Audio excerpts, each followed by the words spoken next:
Sí, ya se está grabando. Ok, perfecto, muchas gracias. Bueno, pues muchas gracias por la espera, ¿no? En estos temas técnicos. Pues este tutorial vamos a hablar de cómo se puede utilizar mecánica cuántica para generar llaves privadas. ¿Ok? Y estas llaves privadas, bueno, para generar llaves que pueden ser empleadas en protocolos de criptografía de llave privada. ¿Ok? Entonces, pues vamos a comenzar por el principio, y esto es agradeciendo a Karina, por supuesto, a todo el staff del evento, por la amable invitación que me hicieron y pues, por la oportunidad de platicar con ustedes. Muchísimas gracias. Ahora, miren, una de las características de la computación cuántica es que es una disciplina en la que convergen diversas áreas y es muy difícil a la fecha encontrar personas que sean expertas tanto en el área dura de ciencia de la computación como expertos en mecánica cuántica, digamos que mediante pues la formación en licenciatura o maestría, ¿no? Generalmente quienes comenzamos a trabajar en el área, eh, en los tiempos en los que lo hice y ahora, o son computólogos, o son físicos, o son matemáticos, entonces hay que ir construyendo el corpus de aquello que todavía no conocemos a efecto de poder hacer investigación poco tiempo después. Entonces, en esa lógica, lo que voy a hacer ahora, bajo la suposición razonable de que todos o la gran mayoría de ustedes, los asistentes, son computólogos, me voy a permitir explicarles algunos elementos de mecánica cuántica que son indispensables para poder comprender cómo funcionan los protocolos de creación de llave privada empleando sistemas cuánticos. Y como primer punto, yo quisiera establecer qué significa eso de computación cuántica, ¿no? ¿Por qué se llama computación y por qué se llama cuántica? Pues computación porque queremos crear máquinas que procesen datos, ¿ok? Y acompañado, o sea, como parte fundamental de la computación cuántica, pues hay otras ramas, otras disciplinas que ya todas en su conjunto son conocidas con el nombre de ciencia y tecnología cuánticas. Por ejemplo, redes cuánticas, esto es redes de transmisión de información cuántica, sensores, y todos estos elementos se juntan en un ecosistema que de unos años para acá llamamos tecnología cuántica. La utilización de sistemas cuánticos, bueno, eso por la parte de computación, ¿no? Y de las tecnologías en general. Y la parte cuántica, pues esto se llama cuántico porque lo que hacemos en computación cuántica y en tecnología cuántica, a diferencia de otras ramas, eh, digamos, de la ciencia y de la ingeniería, es que hacemos uso explícito de las propiedades físicas de los sistemas con los que hacemos cálculos o con los que queremos hacer cálculos para desarrollar algoritmos y para ver pues, si podemos encontrar alguna mejora en la creación de algoritmos empleando las propiedades cuánticas de la materia. Bueno, fuerza de la materia y de la energía, ¿no? Pero el término cuántico se refiere, en el contexto de la física, al, al conjunto tanto de expresiones matemáticas como de comportamientos físicos que se encuentran en aquellos elementos de la naturaleza que son muy pequeños, del tamaño de átomos o más pequeños aún. ¿Ven? Una, digamos, barrera, o no barrera, sino digamos, una línea típica en el sentido del espacio, del tamaño, que se utiliza para distinguir entre el mundo que es gobernado por la mecánica cuántica y el que es descrito por otras leyes de la física, como la física newtoniana u otras, es 10 a la menos 10 metros. Esto es cuando algo es del tamaño de 10 a la menos 10 metros o más pequeño, el conjunto de reglas que necesitamos para describir el comportamiento de esos entes que viven en esa magnitud o en esos órdenes de magnitud es la mecánica cuántica. También es cierto que no es, vamos, la línea no es perfectamente definida, es más como una transición de fase, pero anchita, ¿no? Como si fuera medio difuminada, porque también es posible encontrar efectos cuánticos, o sea, también es posible requerir utilizar las matemáticas de la mecánica cuántica para describir objetos que son un poco más grandes, como de 10 a la menos 9 o 10 a la menos 8 metros. ¿Bien? Entonces, así es como se comporta la naturaleza. ¿Por qué es así? La realidad es que nadie lo sabe. ¿Sí? El conjunto de reglas matemáticas, de descripciones que empleamos pues, para describir, por ejemplo, la, la gravitación, la gravedad, pues, los fenómenos gravitatorios, la electricidad y el magnetismo, la física estadística, la termodinámica, sus reglas de comportamiento, las reglas de comportamiento de los sistemas que se estudian en esas ramas de la física, son muy distintas de las que empleamos al describir objetos del tamaño de átomos o partículas subatómicas. ¿Ven?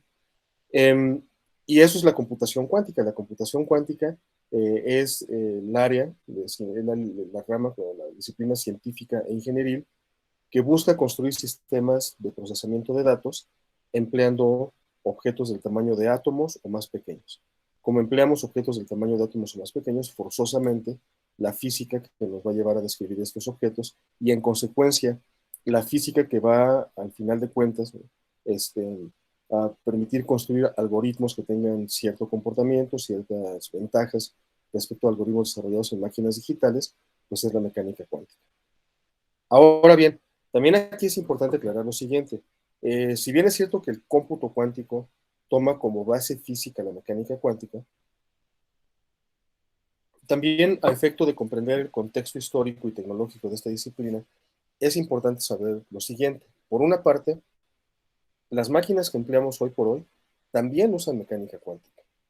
Los dispositivos semiconductores con los que trabajamos, bueno, con los que se construyen chips y con los que trabajamos las muy diversas y amplias ramas del cómputo, para poder describir el comportamiento, o sea, para describir de manera clara, consistente, sólida el comportamiento de un sistema semiconductor, hay que utilizar mecánica cuántica. ¿Ven? Es por eso que en una carrera de ingeniería electrónica, por ejemplo, es bastante común que los estudiantes lleven posiblemente una materia de mecánica cuántica, como fue el caso en la licenciatura, o al menos que en los cursos de electrónica lleven algunos temas, ¿no?, que estén de mecánica cuántica, que estén relacionados con la descripción de los fenómenos que suceden en este tipo de sistemas semiconductores. De hecho, esta es una de las razones que hay la existencia, anyway, ¿no?, de por sí, de comportamientos cuánticos en dispositivos semiconductores, es una de las razones que lleva a las compañías productoras de chips, como Intel, AMD, etcétera, a crear departamentos de computación cuántica, de tecnología cuántica, porque por una parte, pues está eso que acabo de decir, ¿no?, el hecho de que la tecnología que hoy se emplea para construir chips requiere de cierto tratamiento cuántico, por decirlo de esta manera. Y también sucede que, pues, si uno revisa las hojas técnicas de los chips que están a la disposición, ¿no?, a la venta, pues para construcción de computadoras, para teléfonos celulares, para tabletas, uno va a ver que los transistores con los que se crean estos chips están ya en el orden de los nanómetros, ¿no?, o sea, de 10 a la menos 9 metros. Dicho de otra manera, el espacio que hay entre, por ejemplo, piensen en un transistor, bueno, cualquier transistor TTL, ¿no?, de alguna tecnología, pues tienen tres patitas entre los semiconductores, los transistores, y la distancia que hay entre estas, por ejemplo, entre el colector y el emisor, pues es del tamaño de nanómetros. Esto es, los dispositivos base, los transistores con los cuales hoy se crean, y desde hace tiempo ya el uso de sistemas de nanotecnología en diseño de semiconductores y creación de los mismos tiene ya fácilmente una década, ¿no?, o un poquito más. Entonces, el hecho de que se empleen dispositivos tan pequeños del orden de 10 a la menos 9 metros es ya una invitación viendo hacia el futuro mediato e inmediato de una compañía como Intel, por ejemplo. Decir, bueno, si nosotros continuamos miniaturizando los transistores, cosa que pareciera que es, pues digamos, no necesariamente inevitable, pero sí, vamos, que es un razonamiento natural, ¿no? Sino, bueno, pues ¿cuál es la razón por la que los primeros transistores eran como de 4 kilos y los de hoy son de nanómetros? Bueno, porque lo que necesitamos es proveer a nuestras máquinas computadoras de cada vez más poder computacional, mayor número de operaciones por minuto, como lo quiera uno medir, ¿no?, en el mismo espacio, ¿no? Porque los tamaños físicos de las laptops y de las computadoras personales, ¿no?, que pueden utilizar en algunos lados, o el teléfono o el tamaño de los teléfonos celulares, pues nunca va a pasar de tamaño humano. A una laptop la podemos hacer unas 2, 3 pulgadas más larga, más ancha, pero no podemos llevar una laptop de 2 metros en la espalda, ¿no? Y así podemos, pero nadie lo va a hacer, ¿no? Así eran las de hace muchos años, pero las de hace 20 años, ¿no? Los teléfonos celulares, por más que ahora aparezcan tabletas y las tabletas teléfonos, pues tienen un límite, digamos, medio subjetivo, pero identificable por cualquier ser humano, que es la posibilidad de llevar el equipo consigo mismo, ¿no?, de cargarlo. Entonces, esta necesidad de tener cosas de tamaño humano y al mismo tiempo de proveerles de mayor poder computacional tiene como consecuencia inmediata la búsqueda de cómo crear dispositivos tecnológicos, transistores cada vez más pequeños. Ven entonces, sobre esta lógica pragmática de la creación de semiconductores, de dispositivos semiconductores, pues las empresas dicen, bueno, pues el siguiente paso puede ser, ¿no? Una vertiente tecnológica puede ser que nos vayamos a un orden de magnitud menor de los transistores. Esto es que lleguemos a los 10 a la menos 10 metros.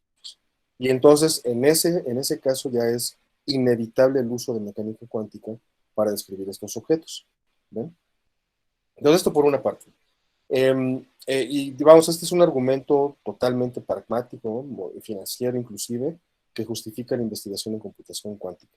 Pero el origen del cómputo cuántico no es ese. No fue así como nació la computación cuántica. Esta disciplina nace a partir de la necesidad de hacer simulaciones de sistemas físicos, particularmente de sistemas cuánticos, tales que dichas simulaciones en computadoras, ¿no?, las que fueran, cumplieran con dos características.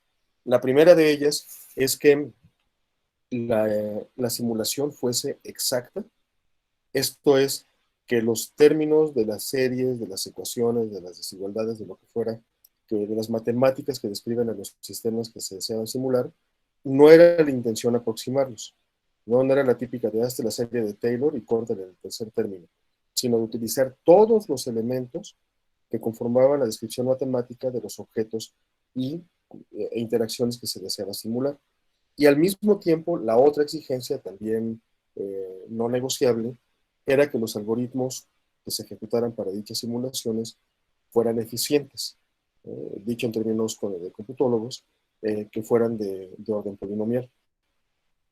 Bien, entonces, el problema que presenta estas dos exigencias es que, y esto fue lo que pensó Richard Feynman con otros de sus colegas, es que cuando se intentaba simular, por ejemplo, un conjunto de fotones interactuando entre sí, pero muchos fotones, ¿no?, los que emanan pues, de cualquier fuente lumínica, la cantidad de fotones, ¿no?, y el número de interacciones implicaba que los términos de las expresiones matemáticas que se requerían para simular de manera exacta requerían el diseño de algoritmos cuya complejidad era de orden exponencial.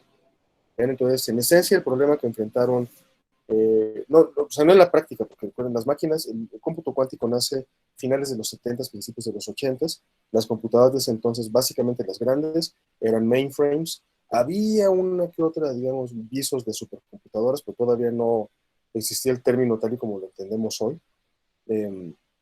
Así es que lo que había eran máquinas, digamos, más o menos poderosas, ya más o menos pues de cierta capacidad de cómputo, pero para nada había, no sé, las máquinas masivas con GPUs que son mucho más poderosas que las del tiempo de Feynman. El punto es que cuando Feynman estuvo trabajando en este problema, con otros colegas físicos de su tiempo, lo que dijeron, bueno, independientemente de que hoy tengamos la tecnología o no para hacer simulaciones exactas y eficientes, lo que quisiera saber es si se puede en principio. Esto es, si podemos, en principio, construir una computadora digital, una computadora a la Turing, conforme, ¿no?, las capacidades y límites de las máquinas de la máquina universal de Turing, tal que estas máquinas estén preparadas, ¿no?, tengan la capacidad para ejecutar algoritmos que sean exactos y eficientes al mismo tiempo. Y lo que encontraron es que era una u otra, o eran exactos o eran eficientes.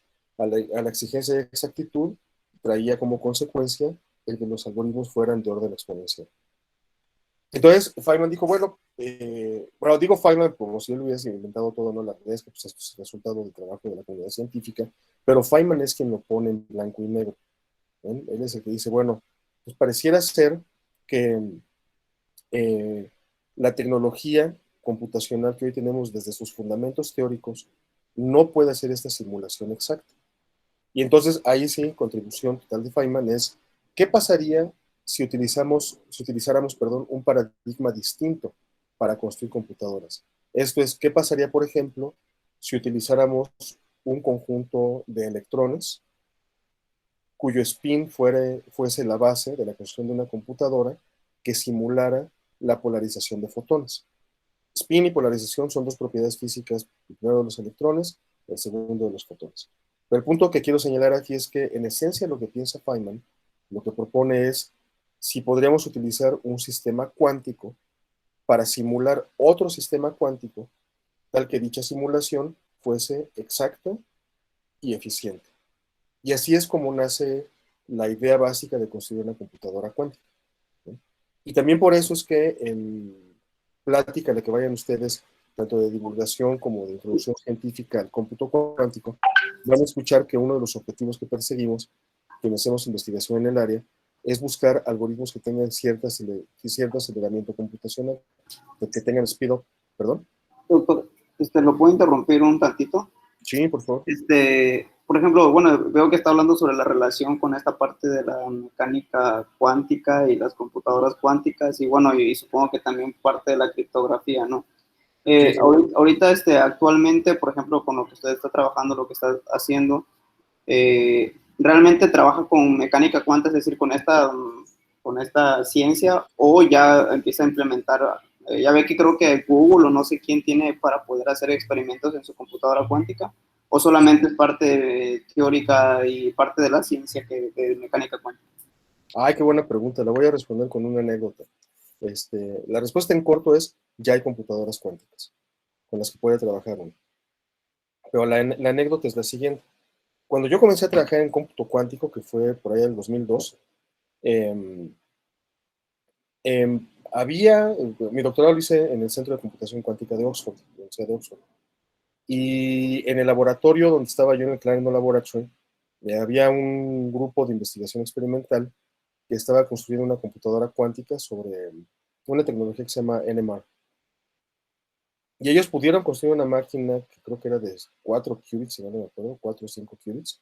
Los qubits son el hermanito cuántico de los bits, ¿no? Es la unidad básica de procesamiento. Pero no pudieron escalarle. El escalamiento, o sea, hacerlas cada vez más grandes y robustas, es un problema en cualquier tipo de tecnología, particularmente computadoras cuánticas. Entonces, pues eso era lo que había en uno de los laboratorios más avanzados del planeta, ¿no? En el Clarendon Laboratory de la Universidad de Oxford. En Cambridge tenían un tema similar, en el MIT también andaban por ahí, entonces nadie sabía realmente cómo construir una máquina de ese estilo, esto es cuántica, que hiciera procesamiento de datos y que fuera escalable, robusta, etc. Y en ese entonces, si uno le preguntaba a cualquier miembro de la comunidad que hacíamos computación cuántica, eh, ¿para cuándo se vería ya la creación de una computadora cuántica que se pudiera programar, ¿no? O sea, no simulaciones en computadoras digitales, sino una computadora cuántica? Pues la respuesta era una oda a la imaginación, y a la aventura intelectual, ¿no? Porque podía uno responder 10 años, 100 años, mañana, al final de la edad del universo, y pues era exactamente lo mismo, porque no había un roadmap claro, tecnológico, que permitiera, una, definir en qué estado se encontraba la tecnología en ese momento, y dos, cuáles eran los pasos, así como los retos de cada paso para llegar a la construcción de una computadora cuántica universal y robusta, ¿no? Inclusive, porque les voy a platicar una cosa, cuando yo regresé del doctorado, en el 2006, antes de irme al postdoc a Harvard, metí una solicitud al Consejo Nacional de Ciencia y Tecnología, en los tiempos en los que todavía se podía hacer eso, para pedir dinero para hacer investigación. Y los referees que evaluaron mi solicitud, uno dijo, qué buena idea, ¿no? Yo propuse hacer algoritmos cuánticos para resolver problemas de bioinformática, problemas básicamente de naturaleza biológica. Entonces uno de los referees dijo, no, hombre, muy buena idea, denle la lana, ¿no? Y el otro, que para mi buena fortuna, pues no puedo saber quién fue, y para buena fortuna de ese mismo referee, dijo, no, esto es pura ciencia ficción, esto nunca va a existir, las computadoras cuánticas no se pueden crear. Ahora, intentando dar el beneficio de la duda, ¿por qué contestó? Digo, suponiendo que fue una evaluación, o sea, emanada del razonamiento científico, ¿qué fue lo que motivó a este referee a decir semejante barbaridad? Pues el hecho de que se veía muy complicado tecnológicamente construir una computadora cuántica. Por ejemplo, uno de los grandes problemas que hay, que siguen existiendo, pero que ya hay visos de cómo se va a resolver, es el problema de la coherencia. La coherencia en física cuántica significa la cantidad de tiempo que un sistema cuántico puede almacenar información sin que dicha información sea alterada por efecto de interacción con el medio ambiente, ¿sí? Los Sistemas cuánticos, esta es una referencia que todo mexicano entiende. Son como jarritos de tlaquepaque. Apenas los toques y les va mal, ¿no? En el caso de los sistemas cuánticos pierden información cuando los utilizamos para procesar información. Pues bueno, pues ya pasó esa evaluación, ¿no? Pues no me importó mucho porque a mí se me hizo una necesidad que contestaran eso. Seguí mi camino en el 2008, me voy a Harvard y ahí me toca conocer, ¿no? En el grupo donde trabajé en el postdoc, eh, la existencia de una computadora cuántica, de las máquinas de una compañía que se llama D-Wave. Ahora, D-Wave, desde ese entonces y hasta la fecha, produce computadoras cuánticas de propósito específico. Eso lo que significa es que son máquinas que tienen un objetivo nada más, que es resolver problemas de optimización. Ustedes que son computadores van a entender esto perfectamente. Si yo diseño un NFA, bueno, un autómata finito, sea determinístico o no, pues el diseño de un DFA está totalmente vinculado al problema que quiere resolver, ¿no? Si yo quiero resolver el problema de abrir puertas, ¿no? Corredizas con un DFA, pues construyo un DFA con ese propósito exclusivo. Si quiero resolver otro problema y lo puedo hacer con un DFA, voy a tener que crear otro DFA. No es como tener una máquina computadora por cada problema que quiero resolver. Que de hecho es lo mismo que sucede con máquinas de Turing. Se diseñan máquinas de Turing para resolver problemas específicos.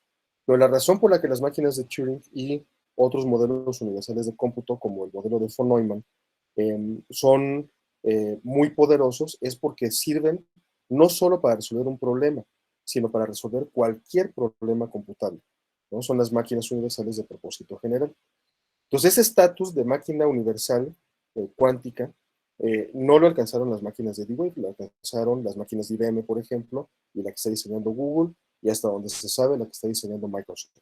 Pero la razón por la que las máquinas de D-Wave se crearon para resolver problemas de optimización es porque en el mundo de la ingeniería, de la ciencia, de las finanzas, hay muchísimos problemas que son de optimización.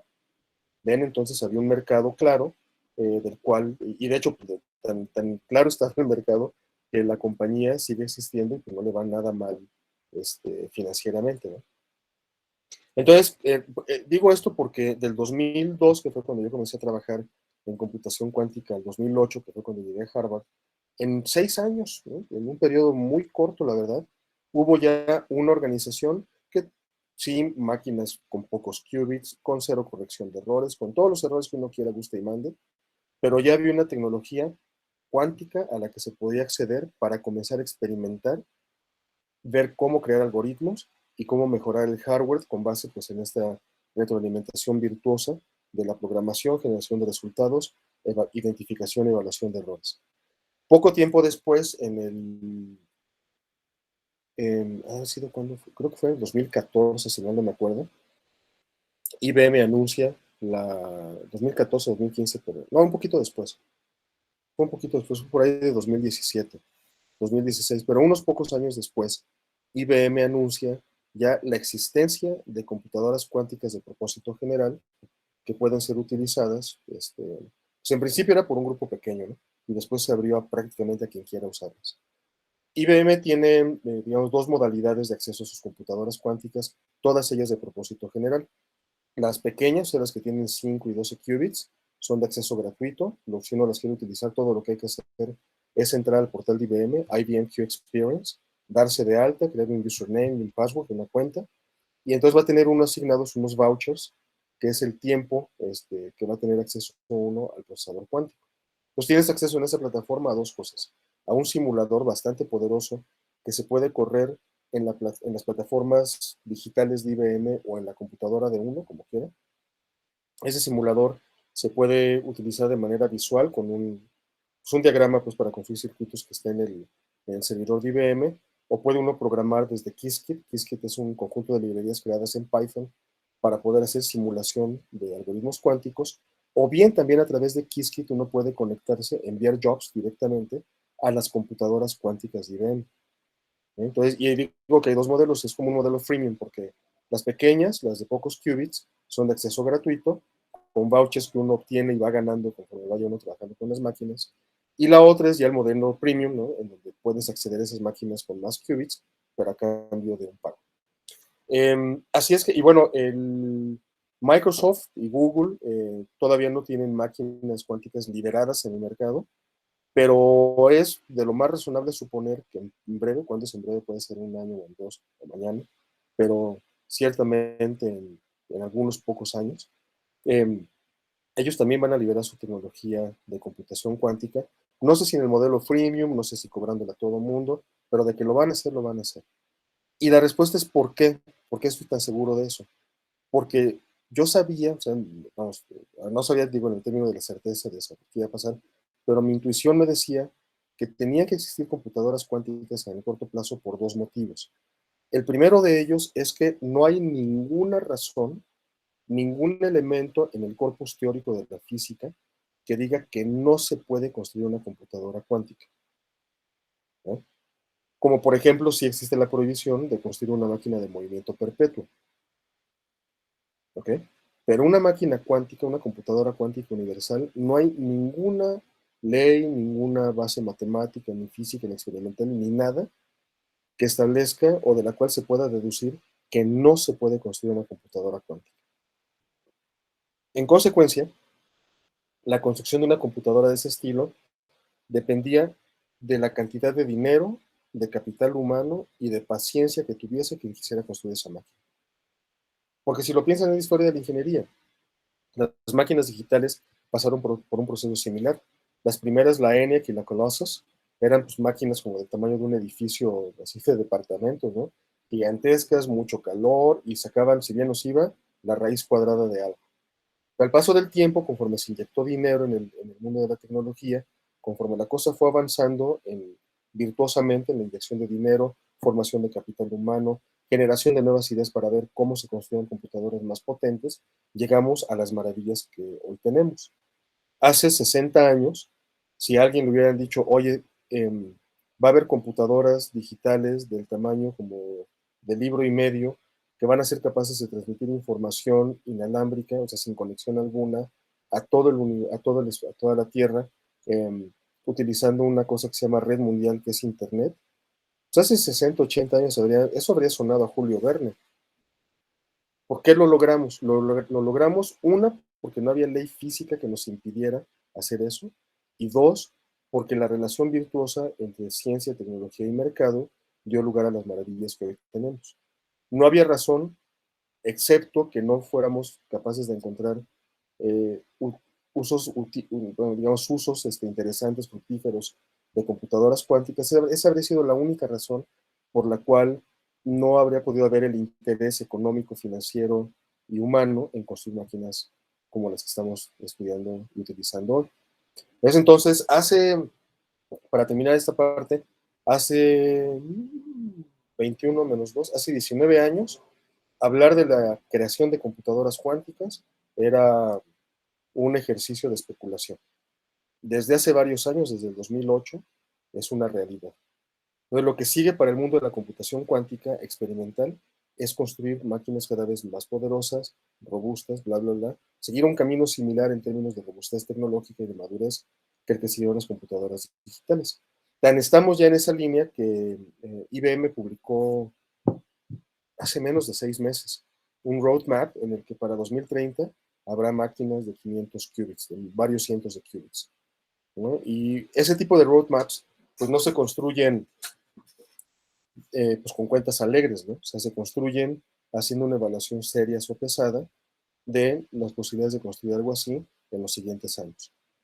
Entonces ahora, para terminar con esto, también habría que decir que el acceso, digamos, de un ser humano común y corriente a una computadora cuántica, una requiere pues, saber, cosa que haya tomado cursos básicos, ¿no? Por ejemplo, pueden tomar el curso que tengo en mi página de internet, en mi canal de YouTube, y con eso sabrían los elementos básicos del cómputo cuántico que entrando, o sea, sacando una cuenta en la página de IBM y aprendiendo a utilizar, ¿no? La herramienta disponible, Qiskit, entonces podrían, en principio, después de este periodo de entrenamiento, correr algunos algoritmos en las computadoras cuánticas que tiene IBM, ¿eh? Y el mismo fenómeno sucederá tarde o temprano en las máquinas pues, de otras organizaciones, ¿no? Entonces sí se puede utilizar computadoras cuánticas ya, sí es un hecho, La programación de estas máquinas no es de manera directa, sino a través de un intermediario, que es una computadora digital. ¿Ven? Hay varias razones para eso. Si quieren, después de que terminemos el tutorial, conversamos sobre eso, pero en esencia hoy cómo funciona la cosa es, eh, por ejemplo, como accedía yo a la computadora cuántica de la NASA. En el 2014, mi grupo de investigación fue uno de los 8 que en el planeta ganaron acceso a la computadora cuántica que está instalada en el centro Ames de la NASA. Y esa es una máquina D-Wave. Pues como funcionaba la cosa era que yo desde mi laptop, perdón, me conectaba a un servidor de la NASA, a través, ya saben, de 200 canales seguros, y después de haber conectado ese servidor, yo estaba frente a un ambiente de programación que podía ser Python, C, inclusive MATLAB, y en ese lenguaje de programación yo escribía un programa que tenía, digamos, dos componentes. Una componente totalmente digital, lo que cualquiera de nosotros que sabe programar una computadora en Python, por ejemplo, sabe que se puede hacer. Y la otra que permitía hacer llamadas, o sea, funciones a las que yo les entregaba datos, y esas funciones eran una conexión directa a las computadoras cuánticas que tenían un cableado físico, una conexión física, con el servidor al cual estaba teniendo yo acceso en ese momento. Vean, entonces, como ya se podrán imaginar, estas funciones de llamadas a las computadoras cuánticas son APIs, ¿no? Y la relación que existe entre los dos hardwares, pues es como el que hubo en los 90s con las GPUs, una máquina de propósito general que cuando tiene que hacer cierto trabajo específico, pues envía los datos, envía un job, como digamos técnicamente, a la tarjeta GPU o a la tarjeta de transcriptes o a lo que fuera que queramos que lleve a cabo ese cálculo especializado y nos regresa los datos. Así es como funciona la programación de computadoras cuánticas hoy. Muy probablemente en 20 años sea distinto, ¿ok? A lo mejor ya tendremos en ese momento lenguajes puramente cuánticos, pero hoy es un ambiente híbrido. ¿Ok? ¿Queda claro lo que respondí? Sí, sí, claro, doctor. Muchas gracias. ¿De qué? Bueno, pues después de todo esto, que espero haberlos emocionado para que sigan pensando en trabajar con computadoras cuánticas, lo que vamos a hacer ahora es trabajar en dos temas. El primero de ellos, voy a presentar a ustedes los cálculos, las nociones básicas de los elementos de mecánica cuántica que se requieren para poder entender cómo se construye el protocolo de creación de llaves privadas utilizando mecánica cuántica, conocido con el nombre de protocolo BB84. Existen varias maneras de crear llaves privadas utilizando mecánica cuántica. El BB84 es un protocolo creado en 1984 por Charles Bennett y, ¿cómo se llama? Ya no me acuerdo, Gil Brassard. Dos científicos, uno estadounidense, otro canadiense, que trabajaron en este protocolo, ¿verdad? Entonces, pero para poder entender es indispensable comprender los rudimentos de la mecánica cuántica que están aquí postulados, ¿ok? Entonces voy a comenzar. Miren, la mecánica cuántica, hay varias formas de aprenderla. Digamos, un físico experimental lo va a hacer así en el laboratorio. Pero digamos, la teoría de la mecánica, sí, la parte teórica de la mecánica cuántica y la parte matemática, se comporta mucho, de hecho, como cualquier rama de las matemáticas. Hay un conjunto de postulados o axiomas, ¿no? De los cuales pues emana toda pues, los teoremas, las características, ¿no? que permiten conocer, describir y predecir el comportamiento de sistemas cuánticos. El primer postulado de la mecánica cuántica, que es el que tenemos aquí, recibe el nombre de postulado de espacio de estados. Y en esencia lo que dice es lo siguiente. Lo que dice es que un sistema cuántico, cuando intentamos describirlo utilizando matemáticas, para hacerlo vamos a tener que emplear un espacio vectorial conocido con el nombre de espacio de Hilbert. ¿Okay?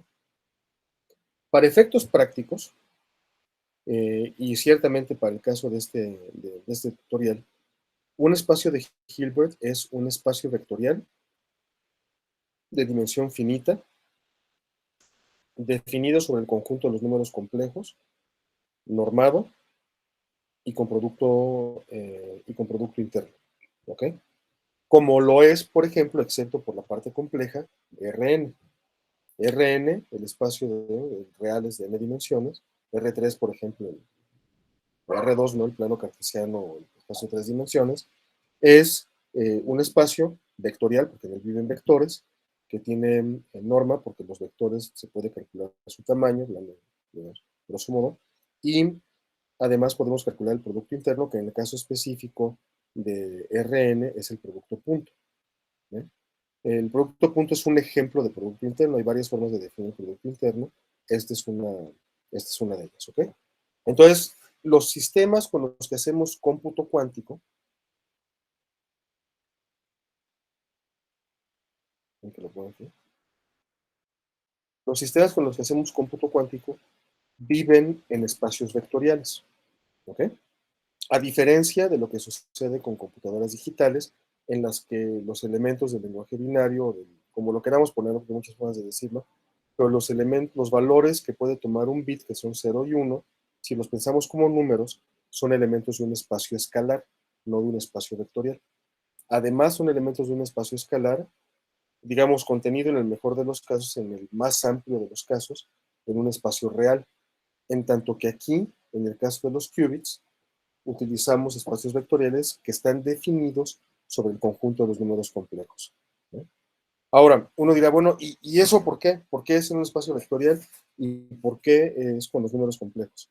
Y la respuesta es porque eso fue lo que encontró la comunidad científica en los primeros 30 años de investigación del siglo pasado respecto a esta materia. O sea, esto es algo, digamos, es un buen ejemplo de este asombro, del azoro que sentía Albert Einstein y otros como Jim Wigner en el hecho de que podamos utilizar matemáticas para describir el universo. ¿Por qué hay que utilizar números complejos para describir sistemas cuánticos? Pues ¿por qué? ¿Quién sabe? Pero de que funciona, funciona y funciona muy bien, ¿no? Entonces, para el caso de un computólogo, la forma en la que yo decidí aprender las bases de la computación cuántica, esto es las bases físicas de la computación cuántica, fue pues, básicamente confiar en que quienes habían hecho mecánica cuántica toda su vida tenían razón, y con base en ello me dediqué a pensar en cómo construir algoritmos, ¿no? Ya una vez que uno adquiere, y fíjense, es la misma cosa que hace un ingeniero en computación cuando trabaja con una computadora digital. No le andamos rascando a los semiconductores a ver si efectivamente están haciendo lo que tienen que hacer. Simplemente pues, asumimos que la máquina está haciendo su trabajo y sobre ella programamos. Entonces, este enfoque pragmático es muy útil para aprender computación cuántica, para aprender criptografía cuántica, digamos, de una manera eficiente. ¿Por qué sucede que la mecánica cuántica tiene una cosa que es padrísima, pero que se puede convertir pues en un eterno moverse, que son las interpretaciones de la mecánica cuántica? Las interpretaciones de la mecánica cuántica tienen que ver con el por qué la mecánica cuántica se comporta como se comporta. Y aunque es realmente interesante el tema, yo les recomiendo plenamente que no se metan a eso en tanto no sean expertos en mecánica cuántica. Pues para construir o para entender cómo funciona un protocolo de criptografía cuántica, lo mejor que puede hacer uno, a efecto de ser eficiente en el proceso de enseñanza-aprendizaje, es asumir que la parte física es correcta y ver cómo emplearla para producir nuevas cosas, ¿ok? Entonces, no sé si alguien quería preguntar algo porque escuché una voz por ahí. No, sí, simplemente que estaba observando la fórmula aquí de, bueno, supongo que alfa tal que P más, bueno, lo estoy leyendo conforme a lo que sé de ahí de matemáticas, no sé si se lee así, pero, por ejemplo, ese alfa tal que P va basado en esa P en la probabilidad de que un evento dado más la probabilidad de otro evento, el resultado de otro evento. No, ahí vamos, espérame tantito. Ahorita voy a entrar a la fórmula, ¿ok? Sí tiene que ver con probabilidades y todo, pero déjenme presentar algunas cosas antes de eso. Bueno, para empezar, como escribiríamos típicamente un espacio vectorial, pues sería, ¿cómo puedo escribir con esta cosa? ¿Quién sabe, no?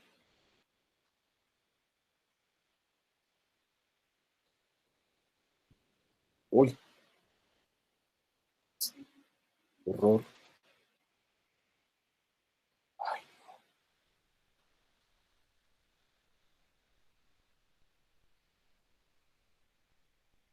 Perdón, ¿eh?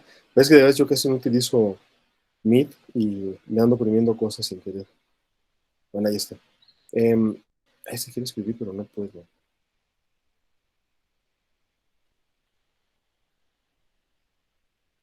Bueno, anyway, no importa. Miren, lo que les quiero decir es lo siguiente. Esta forma particular de escribir símbolos, esta que tenemos aquí, del, del palito y después...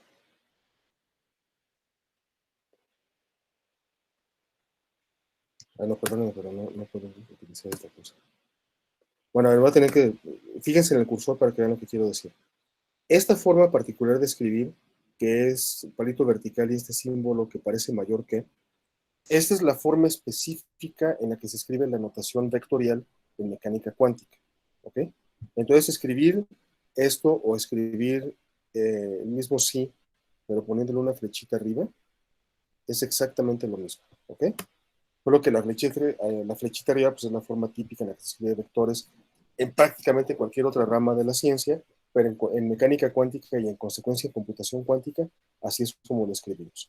Ahora, recordarán ustedes, por ejemplo, que ya la forma más sencilla de recordar esto es en la secundaria en R2 o ya en la prepa en R3.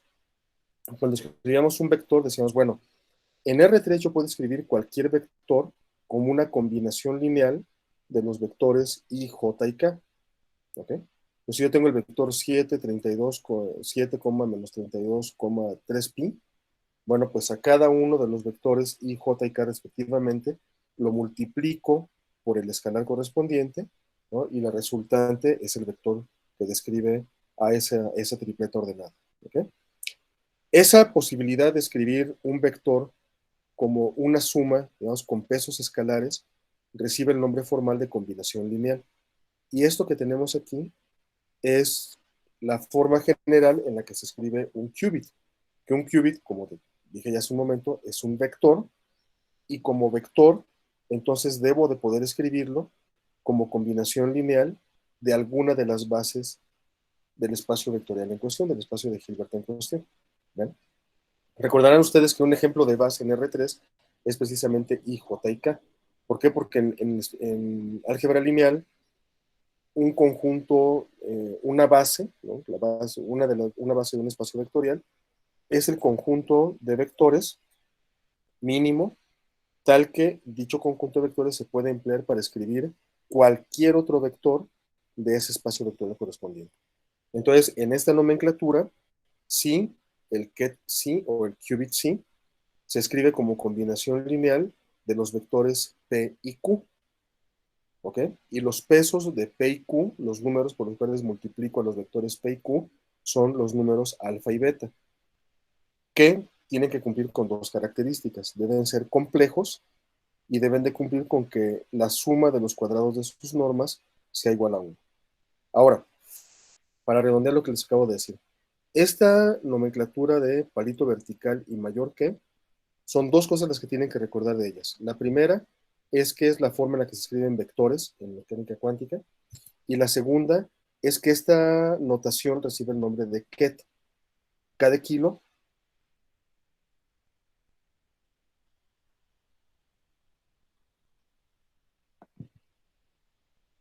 No, pues no puedo echar a andar esta cosa, no sé qué pasa.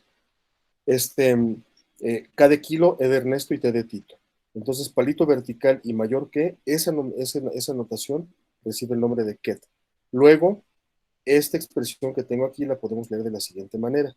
El ket sí, que a su vez representa un qubit, o sea, la unidad mínima de información en una computadora cuántica, es igual a una combinación lineal de los kets base P y Q, base de quién, pues base del espacio vectorial de dos dimensiones, de este espacio de Hilbert, ¿okay?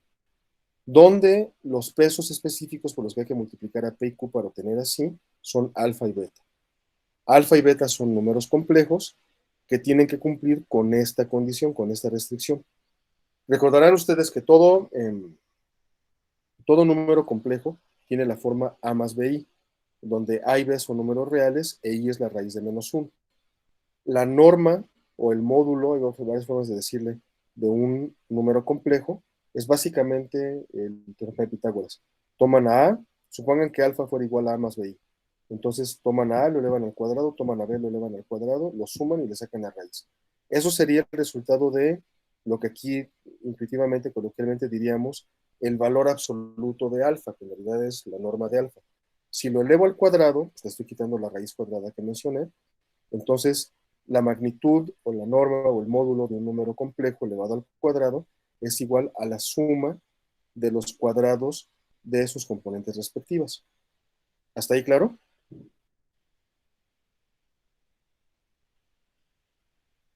¿Sí o no? Sí, todo bien.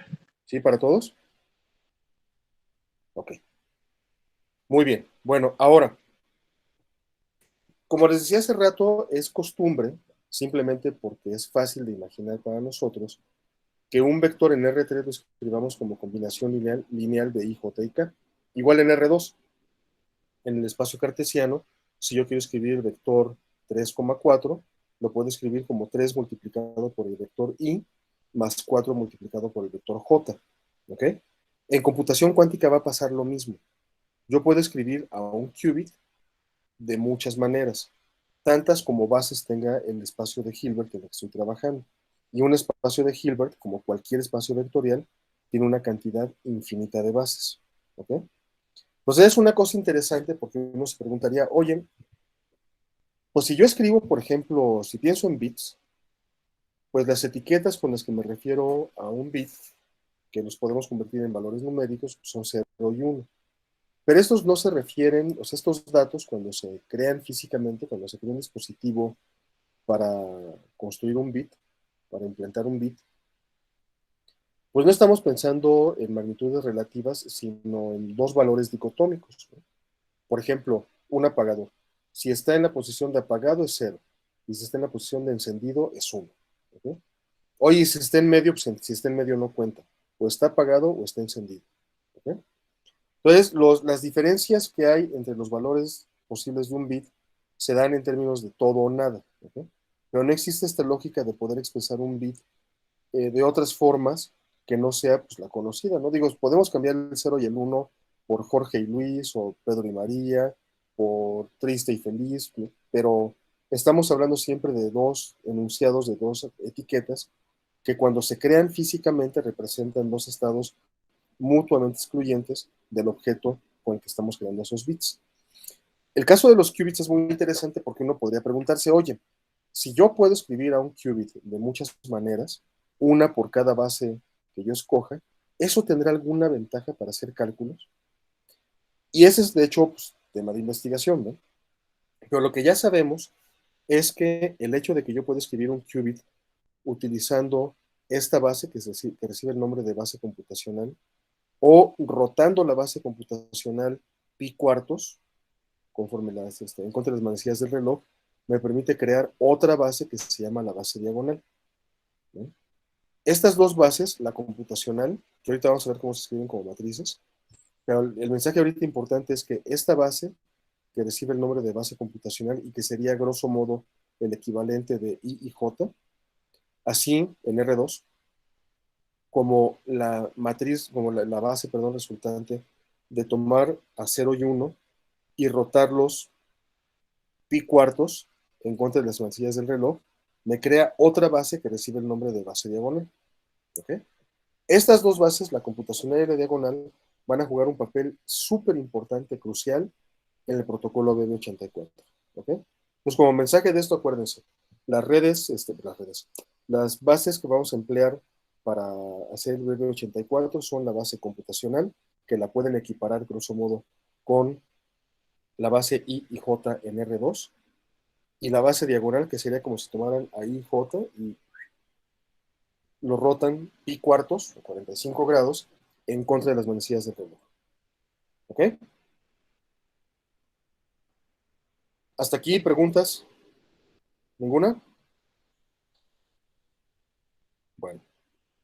Ok, ahora, fíjense, acabamos de definir ya la estructura matemática de un qubit, de un quantum bit.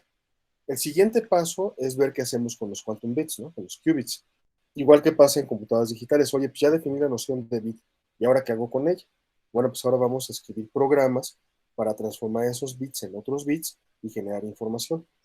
En el caso de las computadoras cuánticas, vamos a utilizar el término de evolución cuántica como una herencia de la mecánica cuántica para referirnos a la posibilidad de transformar qubits para hacer cálculos, para hacer procesamiento de datos. ¿Okay?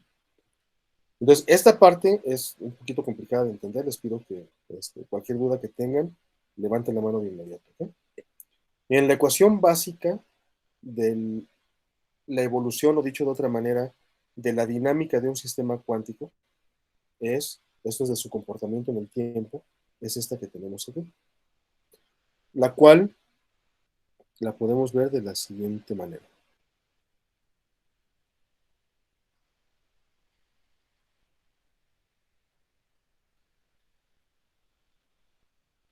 Fíjense, tenemos del lado izquierdo a un ket, o sea, un vector, denotado por la letra griega psi mayúscula, definida en el tiempo t2. ¿Okay? En el caso de lo que tenemos del lado derecho de la igualdad, es a un ket, también con el símbolo de psi mayúscula, definida en el tiempo t1. Y al lado de este ket tenemos algo que se llama U. ¿Ok? La notación nos invita a pensar que este término, psi t1, es algo que describe algún objeto, algún sistema, lo que sea, en el tiempo t1. Y lo que tenemos aquí es ese mismo sistema, pero en el tiempo t2. Ahora fíjense, piensa en el siguiente ejercicio. Cuando trabajamos con una computadora digital, podemos pensar en ella como un sistemita que está gobernado por un reloj. Ese reloj, ¿quién es? Pues este reloj de cuarzo que tenemos dentro de la máquina. ¿Okay? Y este va marcando el ritmo. Como ustedes recordarán, en un circuito digital, no importa lo que pase entre tics, lo que importa es lo que pasa inmediatamente después de un tic, ¿okay? Porque el tiempo es discreto en el mundo de la tecnología digital. Aquí estamos teniendo un fenómeno muy similar. Aquí lo que estoy diciendo es que tengo un sistema cuántico que llamo psi t1. ¿Okay? Esto es psi mayúscula, es la descripción matemática de un qubit, por ejemplo, en el tiempo t1. Bien. Y a esta descripción matemática de mi qubit en el tiempo t1 le voy a aplicar una compuerta, la compuerta U. Y el hecho de haber aplicado una compuerta a mi qubit va a producir una nueva formulación del qubit, es una transformación de la información que tenía yo en el tiempo t1, pero ahora en el tiempo t2. ¿Sí? Eso sería, por ejemplo, equivalente a decir, yo tengo un circuito combinatorio con ANDs o CNOTs, lo inicializo con ceros, supongan que fuera un circuito de 6 bits, entonces todos los bits de entrada tienen un 0. Y después al primer bit, de arriba para abajo, le aplico una compuerta NOT, ¿no? Y el equivalente, eso sería el equivalente a la aplicación de esta ecuación. Yo tengo mi bit en el estado 0, le aplico una compuerta, que aquí llamo U, y como resultado genero el nuevo valor de mi bit, pero ahora en el tiempo t2, que para el ejercicio concreto que vamos a decir pues sería 1, ¿no? Si está inicializado en 0 el bit. Entonces, el punto aquí es que esta descripción de cómo se comporta un sistema cuántico encaja perfectamente con la forma en la que los computólogos pensamos en el modelo de compuertas. ¿Ven? Yo tengo bits que en un circuito combinatorio se va dividiendo ese circuito en columnas. Cada columna es un momento en el tiempo y lo que hago es ver cómo se van transformando los bits conforme avanza el tiempo. ¿Todo el mundo me sigue? Yo tengo una pregunta. A ver, dígale, compañero, por favor. ¿Esta compuerta en, en qué es, en dónde está definida? ¿O está definida en algún espacio? Muy buena pregunta. Ahí va la respuesta. Esta U en principio es una representación matemática de una operación física llevada a cabo sobre un qubit. Por ejemplo, supón que tienes, vamos a así hablar muy grosso modo, ¿ok?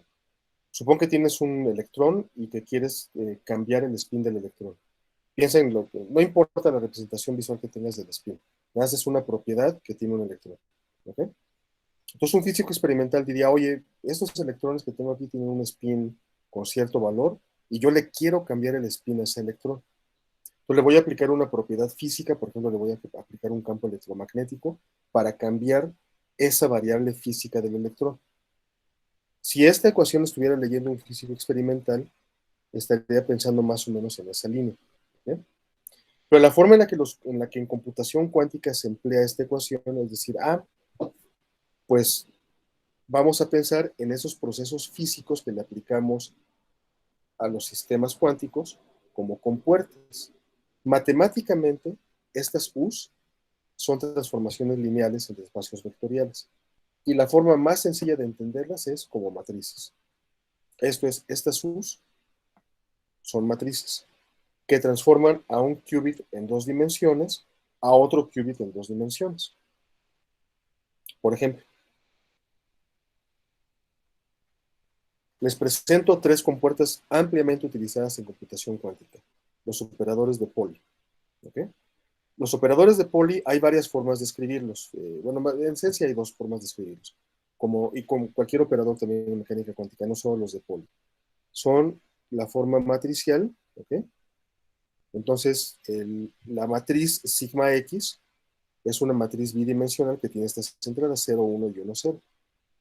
La matriz sigma Y es 0 menos i y 0, donde i es la raíz cuadrada de menos 1, y sigma Z como matriz tiene entradas 1, 0 y 0 menos 1. ¿Okay? Si yo quiero escribir los operadores de Pauli utilizando una forma específica que en mecánica cuántica se llama producto externo, usaríamos esto de aquí, pero eso se lo explico más al rato. Ahorita no importa mucho saber cómo funciona esta representación. Lo que sí importa es saber que cualquier operador que quiera yo utilizar para transformar el contenido de información de un qubit, lo voy a poder escribir como una matriz, que cuando yo aplico matrices o transformaciones a un qubit, tienen que ser matrices de orden 2. ¿Hasta ahí vamos bien? A la compañera que me preguntó. Sí, sí, hasta ahí vamos bien, gracias. Ok. Ahora, veíamos hace rato la definición de Ket, ¿no? Como sigma, como el Ket sí. Y vimos en particular que había 2 Kets muy importantes para nosotros, el Ket 0 y el Ket 1. Y después el Ket más y el Ket menos, ¿ok? Que ambos conjuntos conforman la base computacional y la base diagonal empleados en computación y criptografía cuántica. ¿Qué pasa si yo digo, bueno, a ver, si las operaciones que yo puedo aplicar sobre qubits se pueden escribir como matrices, ¿existe alguna representación matricial de los qubits? Y la respuesta es sí. Los qubits, esto es, los vectores que se escriben con esta notación, ¿no?, de palito mayor que recibe el nombre de Ket, se escriben siempre como vectores columna. Es una convención, ¿ok? Y las entradas en la forma matricial de vector columna del Ket 0 son 1 y 0. En tanto que las entradas del Ket 1, cuando se escribe como una matriz, o sea, como un vector columna, son 0 y 1. ¿Ok? Ahora, aquí hay una cosa muy importante que quiero que recuerden. El Ket 0 no es el elemento neutro aditivo del espacio vectorial en el que vive. ¿Por qué? Porque el elemento neutro aditivo, ¿cuáles son las entradas del elemento neutro aditivo de R3? 0, 0, 0. ¿Sí estamos de acuerdo? Es el vector que tiene entradas 0, 0 y 0. Es el único que puede cumplir con ser el elemento neutro aditivo. En el caso, y aquí la notación puede ser medio engañosa porque alguien podría confundirse y decir, no, pues este Ket 0 es el elemento neutro aditivo, ¿no? Entonces tendría que ser 0, 0. Pero no es así. Por convención, por definición, el Ket 0 tiene entradas 1, 0 y el Ket 1 tiene entradas 0, 1. Y la razón por la que se utilizó la etiqueta 0 para referirse a esta representación matricial es que se intentaba hacer, digamos, el menor distanciamiento posible entre la forma de escribir algoritmos en computación digital y algoritmos en computación cuántica. ¿Ven? Es una herencia de eso. ¿Hasta ahí claro? Sí. Ok. Bueno, ahora como elemento adicional así de cultura general, este símbolo, esta nomenclatura, palito vertical mayor que recibe el nombre de Ket, da lugar a la creación de otro ente que se llama Bra, que es, digamos, como ver a un ket en un espejo, ¿no? Porque ahora en vez de tener palito vertical y mayor que, tenemos menor que y palito vertical, como si estuviéramos viendo esto en un espejo, ¿no? Y el resultado, o sea, básicamente es una operación que aplicamos sobre un ket, y el resultado, pues el bra correspondiente va a ser un vector renglón que va a observar, obviamente, es la transpuesta de lo que estamos calculando aquí. Esa Observa el representación orden de las al revés, esa representación al revés del ket, o lo que trae mayor y menor, igual se lee ket. bra, B de bueno, R de Ricardo, A de Armando.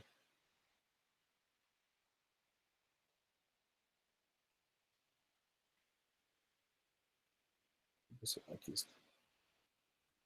Este se llama ket.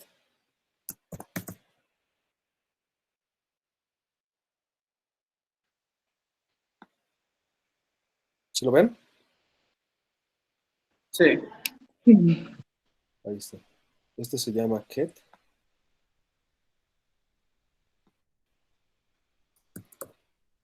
Y este se llama bra. Ahora dirán, bueno, ¿y no podían escoger unos nombres más raros estos? Pues sí, no, porque sí tienen una lógica. Fíjense, si ponemos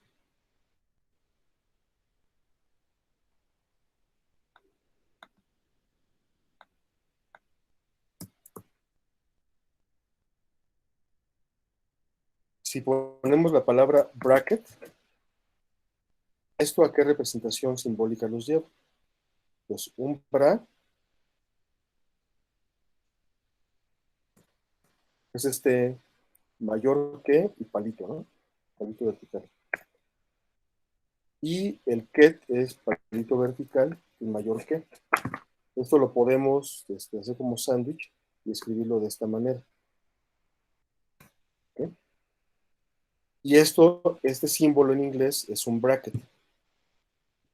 ¿Okay? La notación de los bras y los ket fue creada por un físico británico que se llamó Paul Dirac, ganador del Premio Nobel de Física, uno de los fundadores de la mecánica cuántica. Y Dirac inventó esta forma de escribir estados cuánticos muy en la tradición de la Gran Bretaña, del pensamiento científico de la Gran Bretaña, porque sucede que, para quienes conozcan bien el mundo británico, para quienes no les comparto esto, los británicos aprecian, digamos, en el mundo de la actividad intelectual, los británicos aprecian muchísimo hacer las cosas de manera simple, no simplista, sino simple, o sea, no meterle complejidad adicional y breves. ¿No? Hay un dicho precioso del mundo británico que es brevity is a virtue. ¿Ven? Entonces, Dirac estaba medio preocupadón porque la notación que se empleaba para hacer cálculos, dice, pues es que la notación es un problema y quedan unas cosas brutalmente grandes y ya esto escapa pues a la capacidad de concentración del ser humano. Entonces, Dirac pensó en hacer una forma sucinta, en tener una notación sucinta, que siendo sucinta, aún así pudiese aprehender con H la esencia de la mecánica cuántica. Y fue cuando llegó a esta notación que conocemos como la notación de Dirac, la notación de los kets y los bras. En particular, esta notación, la del bracket, se utiliza para representar simbólicamente el producto interno. Como les decía, el producto punto en R3. El producto punto tiene la característica de que tomo dos vectores y genero un escalar. Aquí va a ser igual. El producto interno en general toma dos vectores y genera un escalar. Y también se puede hacer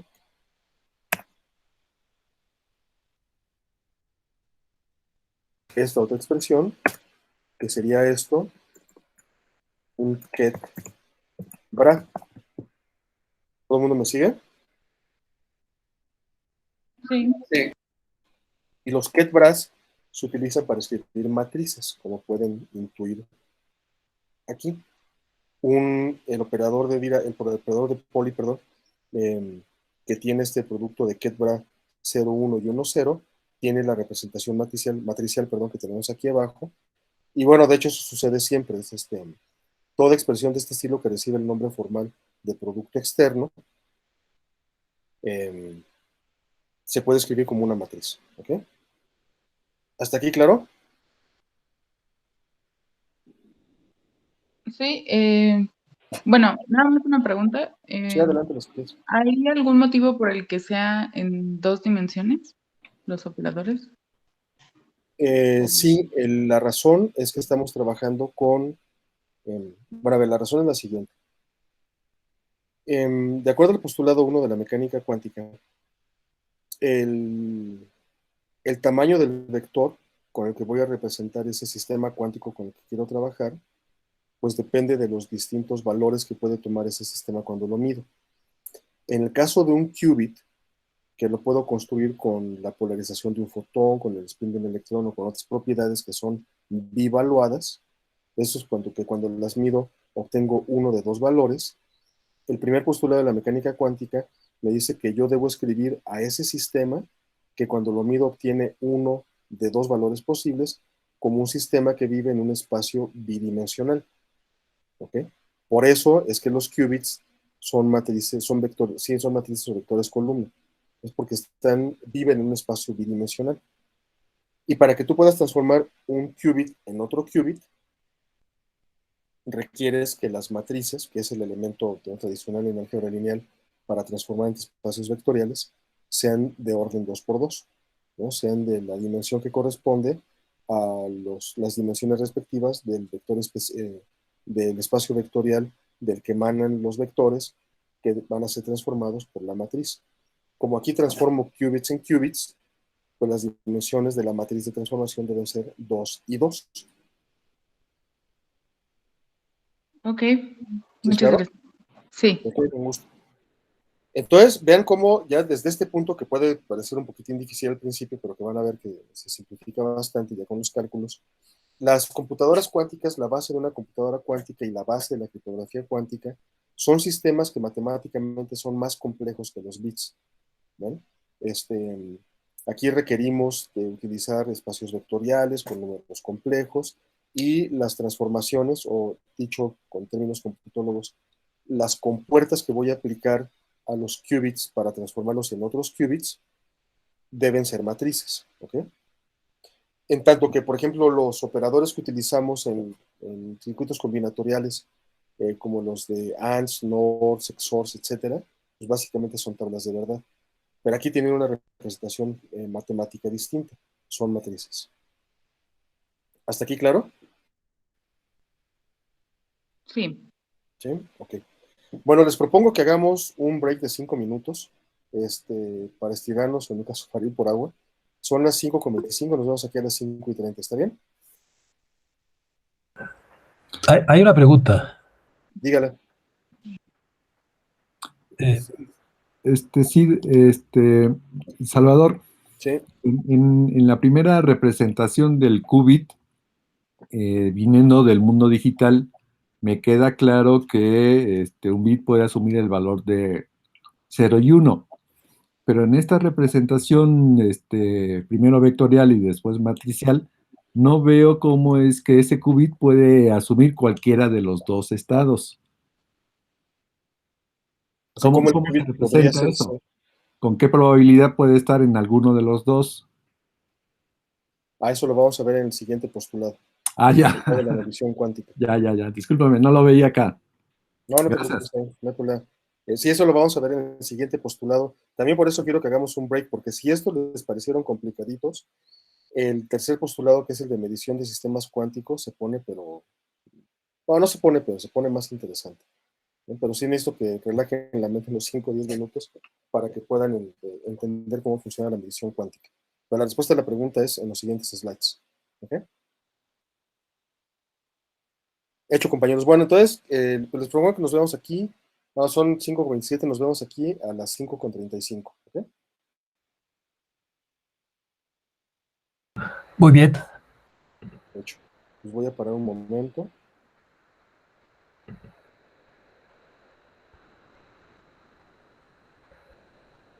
y ahorita los veo.